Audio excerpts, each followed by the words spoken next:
Boxing fans.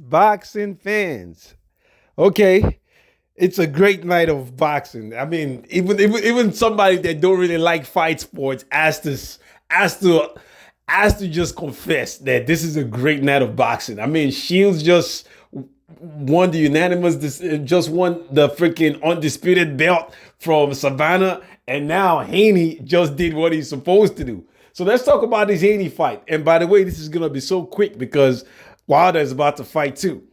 So, I mean, everybody pretty much knows that Devin Haney will most likely win this fight. However, there were some things that I was hoping that George Kambosos could do to make it competitive or maybe have an upset because after all, it's boxing. So you can't be too, you know what I'm saying? So what happened in this fight? Nothing really. In the beginning rounds, Haney tried, to push the pace. He tried to be rough. He tried to be tough. He tried to be on the inside like I thought he needed to do if he wants to stand a chance in this fight. But unfortunately, it just didn't work. Why didn't it work? First, Haney is the taller guy. Haney has the longer reach.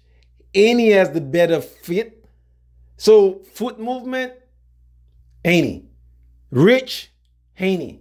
Who punches harder is not really clear. So Kambosos is not a hard puncher, neither is Haney. But Haney is more accurate and is the better boxer. So what happened? The same thing that happened in the first fight happened again. Haney jabbed him to death, and every now and then lands the right, changes the jab to a hook, and was just catching Kambosos clean.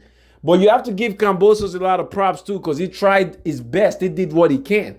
But there's just levels to this.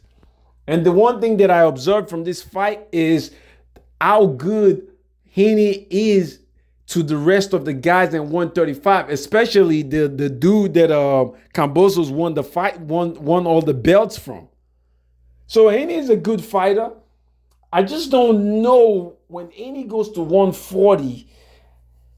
I don't know what's gonna happen. He's still gonna be a very good fighter even at 140. But I hope his punching power increases a little bit when he gets to 140. And he might not go to one. We'll see. We'll see what happens. I'm not watching the post-fight reaction from Haney right now because I just want to do this video real quick and then go watch the Wilder fight. But I wonder if he's going to 140 or if he's still going to fight Lomachenko at 135 before he moves up. Now, Haney versus Lomachenko, that's a different fight. We'll talk about that in a later video because Lomachenko has some things that Kambosos doesn't have. Lomachenko himself is not really a very hard puncher. However, he's a volume puncher, and I believe he has the better foot. In terms of skill for skill, it's going to be hard to tell. I'm going to have to go do my research to see who has the better boxing skills. But that's going to be a tougher fight than this. But, hey, we all knew this, man. We knew Haney was going to dominate, and that's exactly what he did. He dominated. Kambosos did everything he could do. It just wasn't enough. Haney was just the better fighter. He just has everything.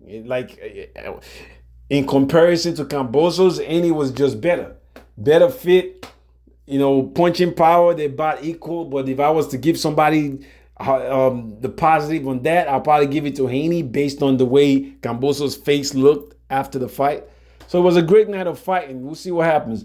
Drop a comment. Let me see what you guys think because I watched this fight. I was watching the Plant fight, and then I was switching back to the Haney fight, and I was going back to the Wilder fight. So drop a comment. Let me see how you guys saw it. But for me, I think it was an easy win for Haney.